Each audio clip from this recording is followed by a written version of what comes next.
Press the options button to start. What the hell is the options button? Oh.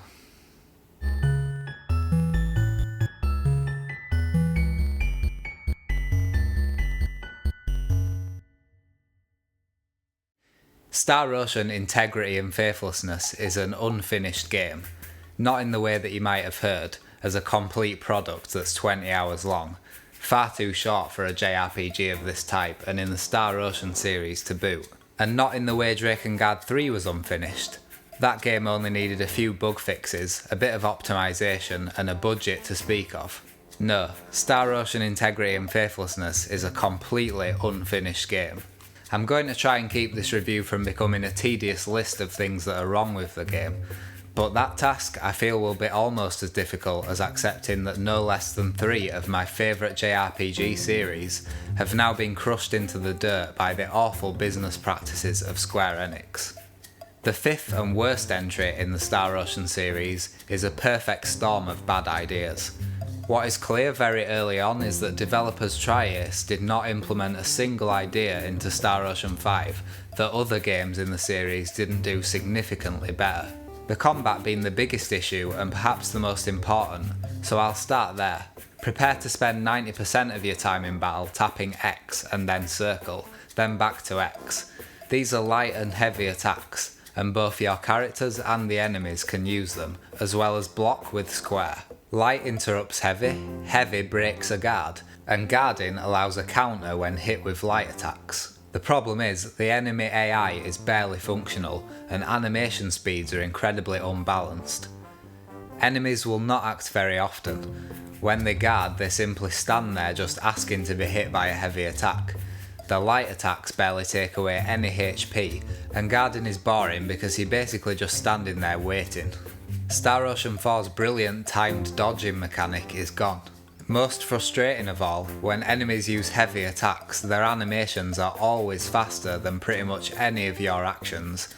So again, there seems to be no incentive to do anything in battle other than spam your basic attacks and hope the enemy doesn't use heavy attacks over and over. And in fact, they often do take the same action over and over again. Most enemies can be caught in an infinite loop by doing this. Enemies like the man-eating tree, a major nuisance in Star Ocean 3, can be brought down without it being able to make a single move.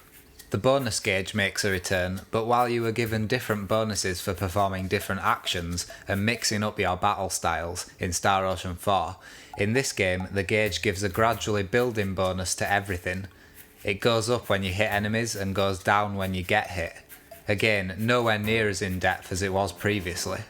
One addition to the bonus gauge system is the ability to use some of it for powerful reserve rush attacks. These attacks are a horrible mess of particle effects. They don't look good, they're only useful on very rare occasions, and I usually prefer the bonus experience gained from not using the gauge. The simplicity of the combat makes the otherwise decent levelling system of the game rather pointless, along with any tactics that might be derived from the battle skills learned. These battle skills are merely a way to expend MP for a more powerful attack with no special functions beyond this.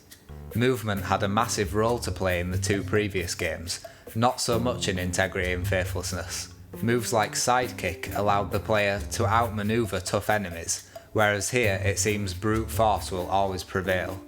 You may also have been excited at the idea of having 6 characters partaking in battle at once, but the result is pure audio-visual chaos. The characters even shout their victory phrases all at once at the end of some battles.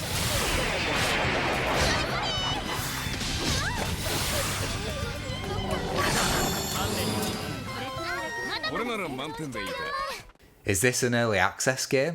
Characters can also be equipped with roles, which give specific bonuses and according to the game, affect the AI of the computer-controlled characters.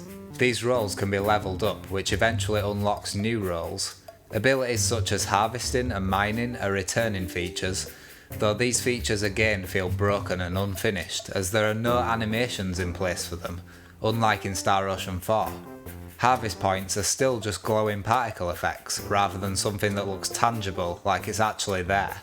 The visuals in general look nowhere near as good as a PS4 game should look. No attempt has been made to craft a world, as landscapes are barren open spaces with seemingly no plant life beyond the hideous grass that tends to pop into existence a short distance away. This popping is apparent in all areas of the game. Take a walk down a town market street and you'll see loading textures absolutely everywhere. I'd even go so far as to say that Star Ocean 4 looked better than this game. For a start, the lighting was really striking and unique to each planet. The lighting in Integrity and Faithlessness, well, some areas don't even really have lighting, it's just so bland. The only decent visual elements are the characters themselves, all of which have really vibrant and varied designs. The doll-like facial features have been toned down, but the aesthetic of the character design is classic Star Ocean. You may have heard of the censorship made to Mickey's underwear. It is completely baffling to me that the developers would waste their time thinking about crap like this, when the project was clearly short of time as it was. Now, let's take a look at another main character in this game which wasn't censored.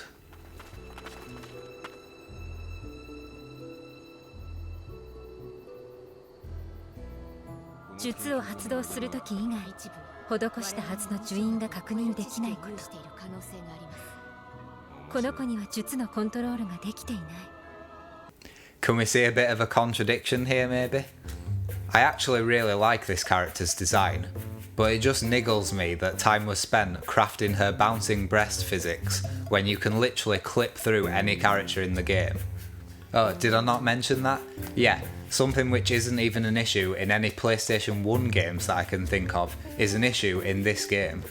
Enemies are also pretty decent looking, but they're mostly the same enemies we've seen in the other games with slightly better textures.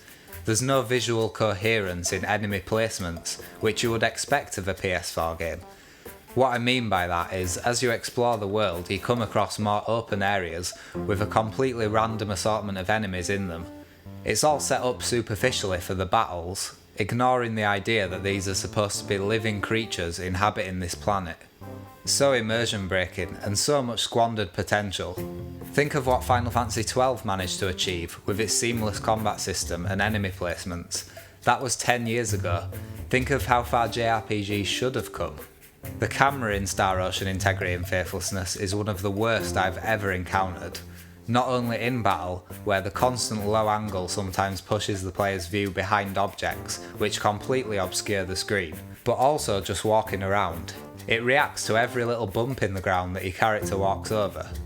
The battle camera cannot even be changed between low and high angles, like in the previous games.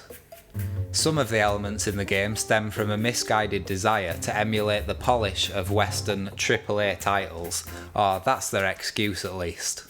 What I'm mainly referring to is the decision to scrap cutscenes almost entirely. This achieves nothing.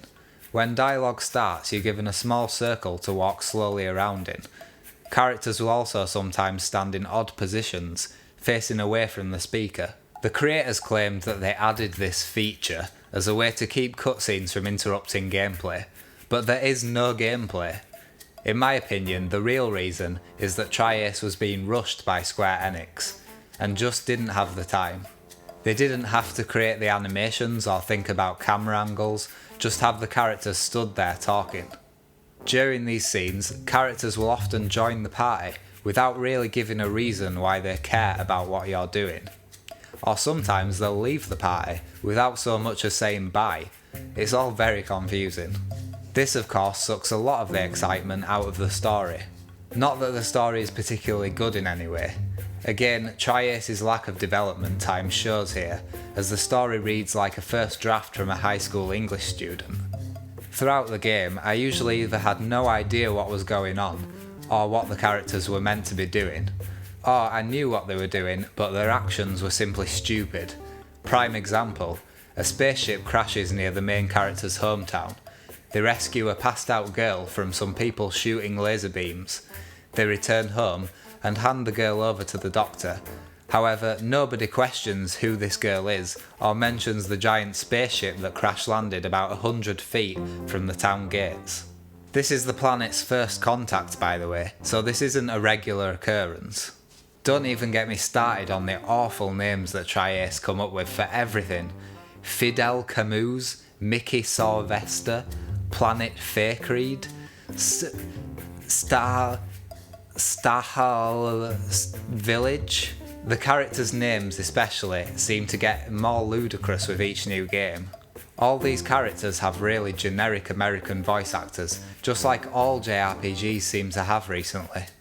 Japanese audio is an option, but comes with problems of its own, as the subtitles are poorly translated, full of errors, look low resolution, and sometimes clash with other elements of the UI.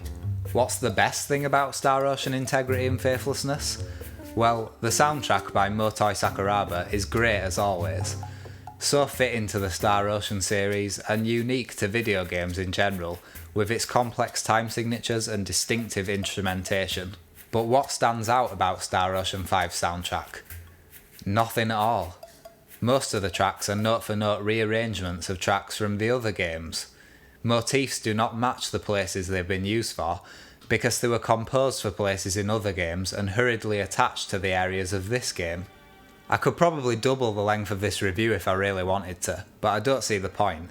This has just been a list of things wrong with the game, because if there was anything to love about it, as a massive fan of the Star Ocean series, I would have found it. Star Ocean Integrity and Faithlessness is a massive insult to the fans from Square Enix, who continue to pump money into Final Fantasy at the expense of their other franchises. This time though, I feel like the developers are also to blame.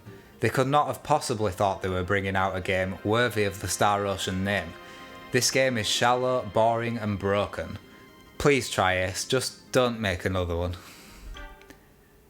Oh yeah, and the DualShock 4's shite.